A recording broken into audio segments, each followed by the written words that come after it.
Bismillah.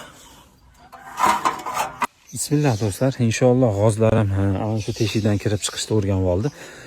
Bir Hindistonda o'qib yuradigan bir ukamiz bor ekan, qarang. Ana shunga ko'zim tushib qoldi. U bola aytayaptiki, boshqa davlatlardan ko'ra doktorlik bo'yicha o'qir ekan, boshqa davlatlardan ko'ra bizni hamyurtlarimiz ko'proq jigarlarni operatsiya qildirishlik uchun Hindistonga kelishyapti, deyapti. Buni sabablarini o'rganib tekshirilsa, deyapti. Qarang, sababi nima ekan? Men endi ali ichkilikka berilgan odamni jigari ketishligi haqida eshitgandim. U ukamiz aytayaptiki, qarang, noto'g'ri ovqatlanishdan, deyapti. Jigar ketadi, deyapti.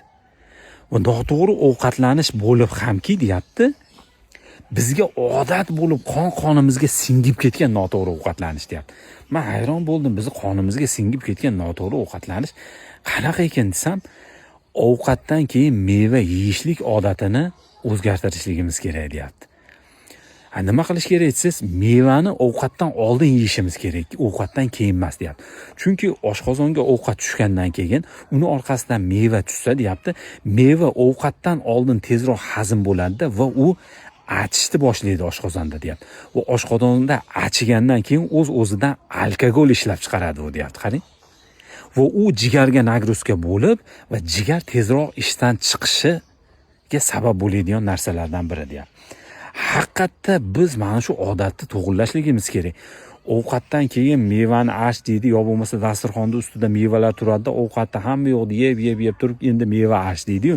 Mana shu odatni to'g'irlashligimiz kerak ekan. Birinchi bo'lib mevalarni archib, mevalarni yeb, undan keyin taom yesak, ana shu jigarga nagruzka bo'lmas ekan. Va organizmga ham ko'proq foyda bo'lar ekan.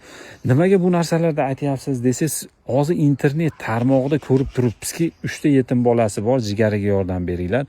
4 ta yetim bolasi bor, jigariga yordam beringlar. Endi 30 ga kirdi, jigariga yordam beringlar.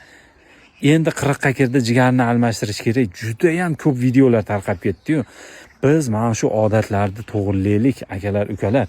Mana shu videoda ana shu ovqatdan keyin meva yeydigan oshna og'aynilar bormi, qarindosh urug'lar bormi, qo'ni qo'shnilar bormi, jo'natib tashing, inshaalloh foydali bo'lsin.